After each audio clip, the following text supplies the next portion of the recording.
ज्ञान विज्ञान चैनल में आपका स्वागत है। भगवान राम को समर्पित दो ग्रंथ मुख्यतः लिखे गए हैं। एक तुलसीदास जी द्वारा रचित श्री रामचरितमानस और दूसरा वाल्मीकि कृत रामायण। इनके अलावा भी कुछ अन्य ग्रंथ लिखे गए हैं, पर इन सब में वाल्मीकि कृत रामायण को सबसे सटीक और प्रामाणिक माना जाता है। लेकिन बहुत कम लोग जानते हैं कि श्री रामचरितमानस और रामायण में कुछ बातें अलग है, जबकि कुछ बातें ऐसी हैं जिनका वर्णन केवल वाल्मीकि कृत रामायण में है। आज मैं आपको वाल्मीकि कृत रामायण की कुछ खास बातें बताऊंगा। पहला, तुलसीदास द्वारा श्री रामचरितमानस में वर्णन है कि भगवान श्री राम ने सीता स्वयंवर में शिव धनुष को उठाया और प्रत्यंचा चढ़ाते समय वह टूट गया, जबकि वाल्मीकि द्वारा रचित रामायण में सीता स्वयंवर का वर्णन ही नहीं है। रामायण के अनुसार भगवान राम और लक्ष्मण ऋषि विश्वामित्र के साथ मिथिला पहुँचे थे। विश्वामित्र ने ही राजा जनक से श्री राम को वह शिव धनुष दिखाने के लिए कहा। जब भगवान श्री राम ने खेल ही खेल में उस धनुष को उठा लिया और प्रत्यंचा चढ़ाते समय वह टूट गया। राजा जनक ने यह प्रण किया था कि जो भी इस शिव धनुष को उठा लेगा उसी से वे अपनी पुत्री सीता का विवाह कर देंगे। दूसरा, रामायण के अनुसार राजा दशरथ ने पुत्र प्राप्ति के लिए पुत्रेष्ठी यज्ञ करवाया था। इस यज्ञ को मुख्य रूप से ऋष्यशृंग ने संपन्न किया था। ऋष्यशृंग के पिता का नाम महर्षि विभांडक था। एक दिन जब वे नदी में स्नान कर रहे थे, तब नदी में उनका वीर्यपात हो गया। उस जल को एक हिरण ने पी लिया। इसके फलस्वरूप ऋषि ऋष्यशृंग का जन्म हुआ था। तीसरा, विश्व विजय करने के लिए जब रावण स्वर्गलोक पहुंचा तो उसे वहां रंभा नाम की अप्सरा दिखाई दी। अपनी वासना पूरी करने के लिए रावण ने उसे पकड़ लिया। तब उस अप्सरा ने कहा कि आप मुझे इस तरह से स्पर्श नहीं कर सकते। मैं आपके बड़े भाई कुबेर के बेटे नल कुबेर के लिए आरक्षित हूँ, इसलिए मैं आपकी पुत्र वधू के समान हूँ।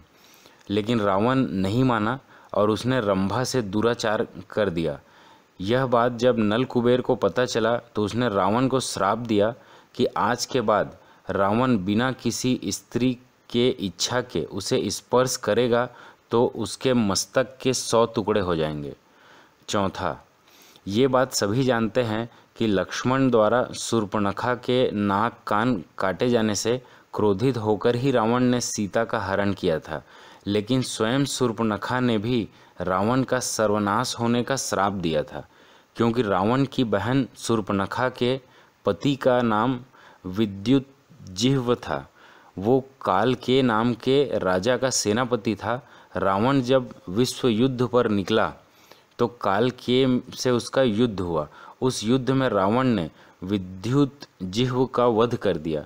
तब शूर्पणखा ने मन ही मन रावण को श्राप दिया कि मेरे ही कारण सर्वनाश होगा। पांचवा, श्री रामचरितमानस के अनुसार सीता स्वयंवर के समय भगवान परशुराम वहां आए थे, जबकि रामायण के अनुसार सीता से विवाह के बाद जब श्री राम पुनः अयोध्या लौट रहे थे तब परशुराम वहां आए और उन्होंने श्री राम से अपने धनुष पर बाण चढ़ाने के लिए कहा। श्री राम के द्वारा बाण चढ़ा देने पर परशुराम वहां से चले गए थे। छठवां, वाल्मीकि रामायण के अनुसार एक बार रावण अपने पुष्पक विमान से कहीं जा रहे थे, तभी उन्हें एक सुंदर स्त्री दिखाई दी। उसका नाम वेदवती था। वह भगवान विष्णु को पति रूप में पाने के लिए तपस्या कर रही थी। रावण ने उसके बाल पकड़े और अपने साथ चलने को कहा। उस तपस्विनी ने उसी क्षण अपनी देह त्याग दिया और रावण को श्राप दिया कि एक स्त्री के कारण ही तेरी मृत्यु होगी। उसी स्त्री ने दूसरे जन्म में सीता के रूप में जन्म लिया। सातवां, जिस समय भगवान श्री राम वनवास गए उस समय उनकी आयु लगभग 27 वर्ष की थी। राजा दशरथ श्री राम को वनवास नहीं भेजना चाहते थे, लेकिन वे वचनबद्ध थे। जब श्री राम को रोकने का कोई उपाय नहीं सूझा तो उन्होंने श्री राम से यह भी कहा कि तुम मुझे बंदी बनाकर स्वयं राजा बन जाओ। आठवां, अपने पिता राजा दशरथ की मृत्यु का आभास भरत को पहले ही एक स्वप्न के माध्यम से हो गया था। सपने में भरत ने राजा दशरथ को काले वस्त्र पहने हुए देखा था। उनके ऊपर पीले रंग की स्त्रियां प्रहार कर रही थी। सपने में राजा दशरथ लाल रंग के फूलों की माला पहने और लाल चंदन लगाए गधे जूते हुए रथ पर बैठकर तेजी से दक्षिण दिशा अर्थात यम की दिशा की ओर जा रहे थे। 9वां, हिंदू धर्म में 33 करोड़ देवी देवताओं की मान्यता है, जबकि रामायण के अरण्य कांड के 14वें सर्ग के 14वें श्लोक में सिर्फ 33 देवता का ही वर्णन बताया गया है।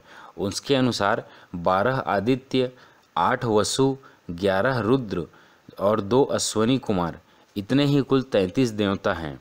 10वां, रघुवंश में एक परम प्रतापी राजा हुए थे जिनका नाम अनरण्य था। जब रावण विश्व विजय करने निकला तो राजा अनरण्य से उसका भयंकर युद्ध हुआ। उस युद्ध में राजा अनरण्य की मृत्यु हो गई, लेकिन मरने से पहले उन्होंने रावण को श्राप दिया कि मेरे ही वंश में उत्पन्न एक युवक तेरी मृत्यु का कारण बनेगा। 11वां, रावण जब विश्व विजय पर निकला तो वह यमलोक भी पहुंचा। वहां यमराज और रावण के बीच भयंकर युद्ध हुआ। तब यमराज ने रावण के प्राण लेने के लिए काल दंड का प्रयोग करना चाहा, तो ब्रह्मा ने उन्हें ऐसा करने से रोक दिया, क्योंकि किसी देवता द्वारा रावण का वध संभव नहीं था। 12वां, सीता हरण करते समय जटायु नामक गिद्ध ने रावण को रोकने का प्रयास किया था। रामायण के अनुसार जटायु के पिता अरुण बताए गए हैं। ये अरुण ही भगवान सूर्य देव के रथ के सारथी हैं। 13वां, जिस दिन रावण सीता का हरण कर अपनी अशोक वाटिका में लाया, उसी रात भगवान ब्रह्मा के कहने पर देवराज इंद्र माता सीता के लिए खीर लेकर आए।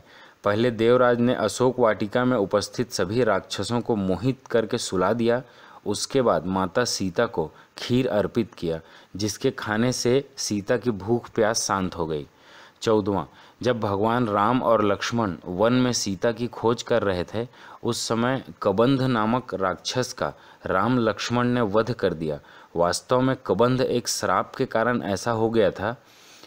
जब श्री राम ने उसके शरीर को अग्नि के हवाले किया तो वह श्राप से मुक्त हो गया। कबंध ने ही श्री राम को सुग्रीव से मित्रता करने की सलाह दी थी। 15, श्री रामचरितमानस के अनुसार समुद्र ने लंका जाने के लिए रास्ता नहीं दिया तो लक्ष्मण बहुत क्रोधित हो गए, जबकि वाल्मीकि रामायण में वर्णन है कि लक्ष्मण नहीं बल्कि भगवान श्री राम समुद्र पर क्रोधित हुए और उन्होंने समुद्र को सुखा देने वाले बाण भी छोड़ दिए थे। तब लक्ष्मण और अन्य लोगों ने भगवान श्री राम को समझाया। 16वां, सभी जानते हैं कि समुद्र पर पुल का निर्माण नल और नील नामक वानरों ने किया था, क्योंकि उसे श्राप मिला था कि उसके द्वारा पानी में फेंकी गई वस्तु पानी में डूबेगी नहीं, जबकि वाल्मीकि रामायण के अनुसार नल और नील देवताओं के शिल्पी विश्वकर्मा के पुत्र थे और वे स्वयं भी शिल्प कला में निपुण थे। अपनी इसी कला से उन्होंने समुद्र पर सेतु का निर्माण किया। 17, रामायण के अनुसार समुद्र पर पुल बनाने में 5 दिन का समय लगा। पहले दिन वानरों ने 14 योजन, दूसरे दिन 20 योजन, तीसरे दिन 21 योजन, चौथे दिन 22 योजन और 5वें दिन 23 योजन पुल बनाया था। इस प्रकार कुल 100 योजन लंबाई का पुल समुद्र पर बनाया गया। यह पुल 10 योजन चौड़ा था। 1 योजन लगभग 13 से 16 किलोमीटर के बराबर होता है। 18वां, एक बार रावण जब भगवान शंकर से मिलने कैलाश गया, वहाँ उसने नंदी जी को देखकर उनके स्वरूप की हंसी उड़ा दी और उन्हें बंदर के समान मुख वाला तक कह दिया। तब नंदी जी ने रावण को श्राप दिया कि बंदरों के कारण ही तेरा सर्वनाश होगा। 19वां, रामायण के अनुसार जब रावण ने भगवान शिव को प्रसन्न करने के लिए कैलाश पर्वत उठा लिया, तब माता पार्वती भयभीत हो गई और उन्होंने रावण को श्राप भी दे दिया कि तेरी मृत्यु किसी स्त्री के कारण होगी। 20वां, जिस समय राम रावण का अंतिम युद्ध चल रहा था, उस समय देवराज इंद्र ने अपना दिव्य रथ श्री राम के लिए भेजा था। उस रथ में बैठकर ही भगवान श्री राम ने रावण का वध किया था। 21वां, जब काफ़ी समय तक राम रावण का युद्ध चलता रहा, तब अगस्त मुनि ने श्री राम से आदित्य हृदय स्रोत का पाठ करने को कहा, जिसके प्रभाव से भगवान श्री राम ने रावण का वध किया था। 22वां, रामायण के अनुसार रावण जिस सोने की लंका में रहता था वह लंका पहले रावण के भाई कुबेर की थी। जब रावण ने विश्व विजय पर युद्ध के लिए निकला तो उसने अपने भाई कुबेर को हराकर सोने की लंका और पुष्पक विमान पर अपना कब्जा कर लिया था।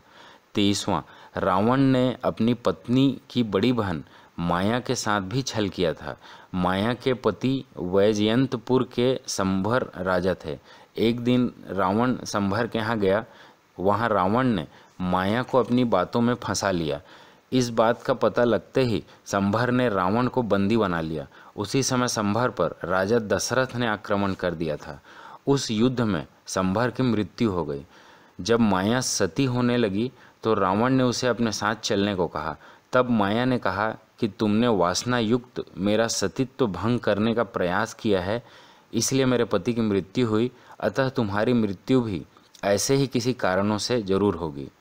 24वां, रावण के पुत्र मेघनाथ ने जब युद्ध में इंद्र को बंदी बना लिया तो ब्रह्मा जी ने देवराज इंद्र को छोड़ने को कहा। इंद्र पर विजय प्राप्त करने के कारण ही मेघनाथ को इंद्रजीत के नाम से जाना जाता है। 25वां, रावण जब विश्व विजय पर निकला तब वह यमलोक भी जा पहुंचा। वहां रावण और यमराज के बीच भयंकर युद्ध हुआ।